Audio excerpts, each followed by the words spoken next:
सभी का स्वागत है हमारे कार्यक्रम में जिसका नाम है संजीवनी।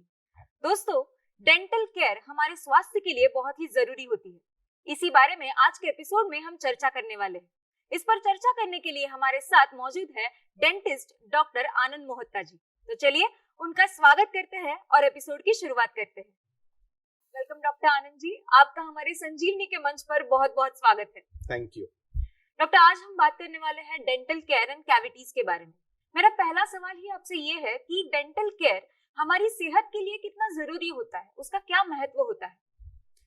इस सवाल का मैं जवाब दूं उससे पहले मैं इधर बस चेक कर रहा था, आप लोग ने कुछ इम्पोर्टेंट हेल्थ डेज की लिस्ट लगा रखी है एंड बाय चांस आज नेशनल डेंटिस्ट डे है, जो आई एम श्योर शायद आप लोग ने नोटिस नहीं किया होगा और मुझे भी आज सुबह ही स्ट्राइक हुआ जब मैं ऐसे ही व्हाट्सएप पे मैसेजेस चेक कर रहा था। बाय चांस अपना स्केड्यूल उसी डे पे सेट हो गया तो बहुत अच्छी बात है, कोइंसिडेंटली। अच्छा, coming to your question, dental health का अपनी बॉडी की हेल्थ से क्या ताल्लुक है? सो सबसे इंपॉर्टेंट चीज ये है कि अपन जो भी खाते हैं वो सबसे पहला इनिशियल डाइजेशन अपने मुंह से स्टार्ट होता है जी। और अगर आपके दांत अच्छे नहीं है, अगर आपके पास दांत ही नहीं है उतने, अगर पायरिया की वजह से या कुछ इंजरी हो गई उसकी वजह से अगर आपके दांत ही नहीं है उतने, तो आप उस चीज को अच्छे से चबा नहीं पाएंगे and the initial start of your digestion सही नहीं हो रहा है तो आगे का पूरा प्रोसेस अफेक्ट होने वाला है जी। और आज की तारीख में 50% of the population has cholesterol and diabetes, especially Bombay जैसी सिटीज में जहाँ इतना स्ट्रेस है, सेडेंटरी लाइफस्टाइल है, इतनी एक्सरसाइजिंग नहीं है, इतना बॉडी का मूवमेंट नहीं है, तो ये बहुत कॉमन है। और डायबिटीज और कोलेस्ट्रॉल कहाँ से रिलेटेड है? मेन है अपनी डाइट से and lifestyle is another important. But अगर डाइट का इनिशियल स्टेप ही आपका सही नहीं हो रहा है तो सब कुछ अफेक्ट होने वाला है। सो ऑब्वियसली दांतों का बहुत ज्यादा महत्व है बिकॉज वो स्टार्ट है और अगर आपकी स्टार्ट ही सही नहीं है तो खत्म हो गया। जैसे एक सेइंग है कि वेल बिगन इज 50% डन, तो आपका वेल बिगन ही नहीं हो रहा है तो फिर तो यू आर ऑलरेडी बैक। सो ये कोलेस्ट्रॉल, डायबिटीज, ये सारी प्रॉब्लम्स उधर से लिंक होती है। अगर आपकी गम्स में इश्यूज है तो देयर इज रिपोर्ट्स कि it is related to heart issues. There are reports that अगर प्रेग्नेंट लेडी में गम के इश्यूज है तो बेबी में भी इश्यूज होते हैं। लो बर्थ वेट बेबीज होते हैं, अर्ली प्रेगनेंसी हो मतलब अर्ली बर्थ हो, अर्ली डिलीवरी हो जाती है, तो ये सब प्रॉब्लम्स प्रूवन है इन रिसर्च। सो डेंटल से यूजुअली हम सोचते नहीं यार क्या रिलेशन होगा, दांत अलग है, बॉडी अलग है, हार्ट का क्या संबंध दांत से, but at the end body में सब कुछ रिलेटेड है एंड प्रूवन है कि सब में कनेक्शन है। सो ध्यान तो रखना है जी। डॉक्टर, ये जो हमारे दांतों में कैविटीज होती है उसकी वजह से भी कई बार दांत निकालने पड़ते हैं या फिर बहुत सारी प्रॉब्लम हो जाती है, तो कैविटीज होने के क्या कारण हो सकते हैं? सो सबसे मेन कारण कैविटीज होने का है डाइट। सबसे इंपॉर्टेंट चीज जिससे कैविटीज होती है वो है मीठा खाना या शुगर वाला खाना, जिसमें सबसे इंपॉर्टेंट अपने आगे चॉकलेट्स। बेसिक चीज ये होती है, देखो खाने में तो हर चीज में ग्लूकोज होता है, कार्बोहाइड्रेट्स होते हैं। आप रोटी भी खाओगे उसमें ग्लूकोज तो है ही, बट वो ग्लूकोज फाइबरस है। आप फ्रूट्स भी खाओगे तो उसमें तो फ्रूट्स मीठे होते ही, but they are also fibrous. तो उसका एडवांटेज ये कि वो दांतों पे चिपकते नहीं है। अपनी चॉकलेट, जैसे आप कोई भी चॉकलेट का ब्रांड ले लीजिए, स्टिकी होते हैं कई, उनमें कैरमल होता है, जो भी होता है वो स्टिकी होते हैं, वो दांतों पे चिपक जाते हैं और वो चिपके रहते हैं। ऑब्वियसली बात है, कोई चॉकलेट खा के ब्रश तो नहीं करने वाला है, उसलिए तो चॉकलेट खाई नहीं है मैंने, दैट इज ऑब्वियस राइट, कि हमको तो उसका मिठास चाहिए, तो कोई वो तो करने नहीं वाला है, तो वो ऑब्वियस है। तो क्या होता है कि वो चॉकलेट चिपकी रहती है आपके दांतों पे, और जो मुंह में कीटाणु है, हर किसी के मुंह में करीबन 700 अलग टाइप के कीटाणु रहते हैं नेचुरली। अच्छा, ऐसा नहीं कि भाई आपके मुंह में नहीं है या मेरे मुंह में नहीं है, मैं डेंटिस्ट हूं तो मेरे मुंह में नहीं है, ऐसा नहीं है। हर किसी के मुंह में बर्थ होने से ही वो कीटाणु रहते हैं। वो धीरे धीरे नेचुरल नॉर्मल कीटाणु है, ऐसा नहीं है कि उसमें से सब कोई डिजीज क्रिएट, मोस्टली अपने लिए बेनिफिशियल होते हैं इनफैक्ट। तो उनकी वजह से जब ये शुगर उनको मिल रहा है तो उनको खाना मिल रहा है, और आप अगर रेगुलरली खाना दे रहे हो उनको, फ्रीक्वेंट स्नैकिंग जो हम बोलते हैं कि भाई हर 2 घंटे में कुछ मंच कर रहे हो आप, जैसे आजकल कंप्यूटर पे बैठे बैठे चिप्स खाते रहते हैं, कोल्ड ड्रिंक पीते रहते हैं, कॉफी पीते रहते हैं रेगुलरली, जो भी चलता रहता है, तो ये रेगुलर जो शुगर का बूस्ट जा रहा है आपकी बॉडी में, और मेनली अभी इन आवर पर्सपेक्टिव अपने दांतों को, जी। तो कीटाणु को कंटिन्यूस खाना मिल रहा है, उनको खाना मिल रहा है तो वो ग्रो होंगे, वो लोग एसिड बनाएंगे, एसिड से कैविटीज होती है, धीरे धीरे वो कैविटीज बढ़ती जाती है, या तो फिलिंग की जरूरत, या रूट कनाल, या दांत निकालना पड़ता है। सो कैविटीज का मेन कारण है डाइट, दूसरा कारण है इतने अच्छे से क्लीन नहीं होना, जो चीज बहुत इग्नोर होती है स्पेशली इंडिया जैसी कंट्री में जहां इतना अवेयरनेस नहीं है। अब जाके कई लोगों को नॉलेज आ रहा है, अवेयरनेस बढ़ रहा है, तो अब थोड़ी हाइजीन सुधर रही है, नहीं तो अवेयरनेस न होने के कारण भी दांतों की ब्रशिंग फ्लॉसिंग सही से न हो तो जो गंदगी फंसी हुई है वो निकल नहीं रही है जी। फंसने तो वाला है, आप कुछ भी खाओगे कुछ ना कुछ कहीं ना कहीं अटकेगा, बट वो निकल जाना चाहिए। 24 घंटे से ज्यादा अगर वो आपके दांतों में फंसा हुआ है तो उससे और ज्यादा नुकसान होने वाला है। तो इम्पोर्टेंट है कि वो 24 घंटे के अंदर निकल जाए, चाहे वो ब्रश करके निकलना हो, फ्लॉस करके निकलना हो, जो भी तरीके से निकलना हो, बट वो निकलना चाहिए। जो अगर नहीं होगा तो कैविटीज बढ़ेगी। जी डॉक्टर, मैंने ऐसे भी सुना है कि कई बार हमारे जो दांत होते हैं, कई लोगों के दांत कमजोर होते हैं, तो क्या उस दांतों की कमजोरी भी कैविटीज का कारण बन सकती है? सो ये बहुत बड़ा मिथ है कि मेरे दांत कमजोर है।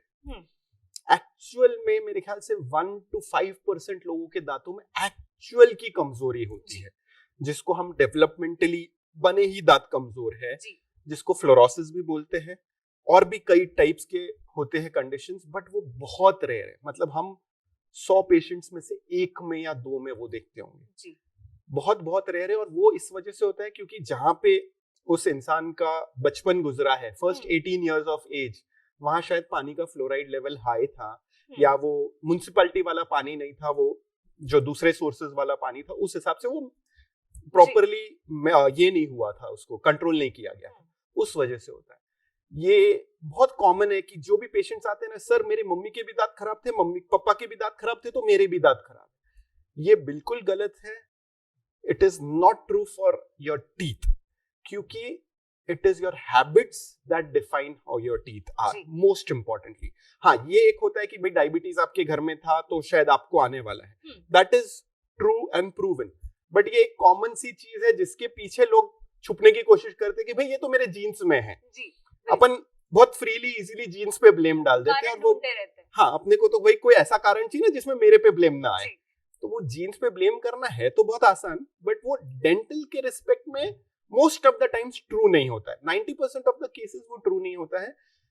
प्रॉब्लम है जो हैबिट्स हैं आपकी, जो शायद आपने मम्मी पापा से सीखी होंगी, क्योंकि उनकी भी खाने की हैबिट्स वैसी होगी, आपके घर का खाना वैसा होगा, आपकी ओरल हाइजीन हैबिट्स जो ब्रशिंग है फ्लॉसिंग है वो सब वैसी होगी, तो उस वजह से आपके भी दांत खराब है। ये नहीं है कि मम्मी पापा के दांत खराब थे, मेरे भी जीन्स उनके हैं, इस वजह से दांत खराब है। तो वो एक बहुत गलत सोच है। अगर आप मेंटेन करेंगे तो मम्मी पापा के शायद दांत इस उम्र में आके न भी हो, लेकिन आपके दांत एकदम बढ़िया रह सकते हैं फॉर लाइफ। भगवान ने जो दांत दिए वो पूरी लाइफ के लिए दिए, अगर आप उसका ख्याल रखें। But genes are not to blame for it. बिल्कुल डॉक्टर, अभी आपने डेंटल केयर की बात की, तो मैं आपसे ये पूछना चाहूंगी कि ऐसे कौन से तरीके हैं जिनसे हम हमारे दांत या फिर अपना पूरा मुंह साफ रख सकते हैं, ठीक रख सकते हैं? सो बेसिकली हर रोज आपको 3 चीजें तो मिनिमम करनी है।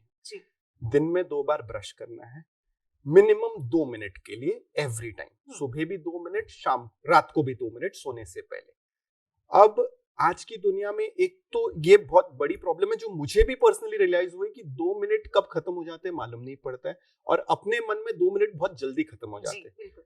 मैंने जब इलेक्ट्रिक ब्रश यूज करना स्टार्ट किया फॉर एग्जाम्पल, तो उसमें टाइमर होता है।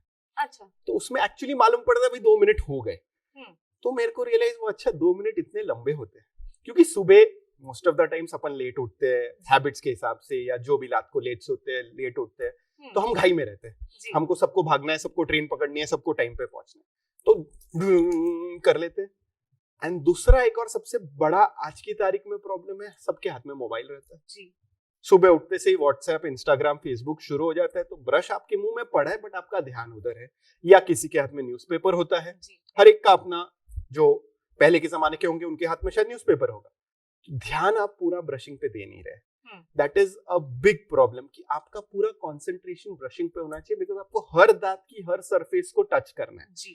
अगर आप आज उसको टच नहीं करते, अच्छे से साफ नहीं करते, और 1-2 दिन तक अगर आपने उसको अच्छे से नहीं साफ किया तो वो गंदगी कड़क हो जाएगी और फिर चौथे दिन बाद आप ब्रश करो तो भी वो नहीं निकलेगी, वो टार्टर में कन्वर्ट हो जाएगी। जो ये इनिशियल स्टेज है उसको हम प्लाक बोलते हैं। प्लाक सॉफ्ट होता है, आपके सॉफ्ट ब्रश से आराम से निकल जाएगा। लेकिन अगर आपने 2-3 दिन कंटिन्यूअसली उस जगह को साफ नहीं किया तो वो टार्टार में बन जाएगी और वो आप नहीं निकाल सकते।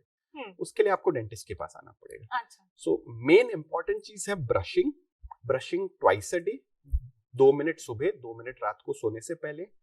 सेकेंड इंपॉर्टेंट चीज जो मैंने नोटिस की है 90% ऑफ द पेशेंट्स को पता भी नहीं है, वो है फ्लॉसिंग, जो शायद आप भी नहीं करते होंगे बिकॉज हमको नॉलेज ही नहीं है, हमको किसी ने सिखाया ही नहीं, हमको किसी ने बताया ही नहीं। फ्रैंकली मैं ये पेशेंट्स को भी बोलता हूँ, पेशेंट्स को भी मैं यही बताता हूँ, देखो आपका ओरल हाइजीन का जो नॉलेज है वो है टीवी में ऐड देख के। ऐड आते हैं टूथपेस्ट के, टूथब्रश के और माउथ वॉश के। फ्लॉस का कोई ऐड नहीं आता है। छोटा सा धागा है, कोई कंपनी इतना ज्यादा कमाती भी नहीं है शायद उसको बेच के, but floss can clean 40% of your tooth surface, जो ब्रश बिल्कुल क्लीन नहीं कर सकता है। ब्रश 60% से आगे क्लीन कर ही नहीं सकता। अगर आप 24 घंटे भी लेके ब्रश करोगे तो आप 60% से ज्यादा स्कोर नहीं करोगे।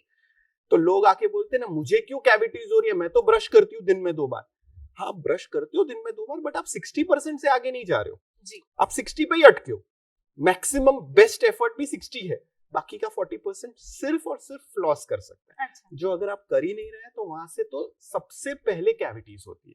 क्यों? क्योंकि वहां खाना भी सबसे पहले फंसता है और आपने निकाला ही नहीं है तो वो बढ़ने ही वाला है। और तीसरी चीज एक जो रेगुलरली करनी चाहिए वो है टंग क्लीनिंग, बिकॉज अब दूसरी एक कॉमन प्रॉब्लम है और कंप्लेन है कि मुंह से बदबू आती है, दुर्गंध, हैलिटोसिस जो हमारी लैंग्वेज में बोला जाता है, ओरल मैल ऑर्डर बोल लो। उसका सबसे बड़ा कारण है टंग साफ न करना, बिकॉज टंग की सरफेस रफ होती है। चीक्स स्मूथ होते हैं, लिप्स स्मूथ होते हैं, बट टंग एकदम रफ होती है क्योंकि उसमें पैपिलर्स होते हैं जो टेस्ट सेंसेशन के लिए होते हैं। तो वो खुरदुरी सरफेस पे गंदगी भी रहती है, बैक्टीरिया भी रहते हैं। अगर आप नोटिस करें, आप कुछ भी कलर्ड खाते हैं, गोला भी खाए तो टंग कलर हो जाती है, बाकी चीजें कलर नहीं होती है इतनी, राइट? क्यों? क्योंकि टंग रिटेन करती है चीजों को। तो आपको रोज टंग को साफ करना जरूरी है। अगर आप नहीं करेंगे तो वो जो खाने के छोटे छोटे पार्टिकल्स उसमें रहते हैं वो सड़ते रहेंगे धीरे धीरे। And oral malodour is a very big thing. इंसान की कॉन्फिडेंस पे वो बहुत ज्यादा इम्पैक्ट कर सकता है। अगर आप कोई मीटिंग में बैठे हैं, कुछ है, तो oral malodour can be a very very difficult thing. So ये 3 चीजें आपकी रूटीन में होनी चाहिए अगर आपको डेंटिस्ट का मुंह नहीं देखना है। दिन में 2 बार ब्रश कीजिए, 2 मिनट सुबह, 2 मिनट रात को। फ्लॉस आप दिन में 1 बार भी करेंगे तो बहुत है। सुबह करिए, रात को करिए, आपको जब टाइम मिलता है करिए। मैं सुबह करता हूँ, मेरे प्रोटोकॉल में फ्लॉसिंग सुबह आती है, मुझे सुबह जमती है, दैट्स ओके। टंग को क्लीन करना है या स्क्रैप करना है, जैसे वो टंग क्लीनर्स हुआ करते थे पहले के जमाने में, मुझे याद है मैंने मेरे मम्मी पापा को देखा है, अब वो लोग भी यूज नहीं कर रहे हैं। इनफैक्ट पहले ये बहुत कॉमन था, अब शायद इतना नहीं यूज करते हैं लोग। आप टूथब्रश से भी साफ कर सकते हैं अपनी टंग को, बट करना जरूरी है। ओरल मैल ओडर का सबसे बड़ा कारण वो है। सो ये 3 चीजें रेगुलर चाहिए। जी सर। डॉक्टर आपने अभी बताया कि हमें फ्लॉसिंग किस तरह से करनी चाहिए, ब्रशिंग किस तरह से करनी चाहिए, लेकिन कई बार ये होता है कि ये सब करने के बाद भी कुछ कैविटीज होती है जो ठीक नहीं होती, उनसे हमें परेशानी होती ही रहती है। तो उसके लिए कौन सी ट्रीटमेंट लेना जरूरी होता है?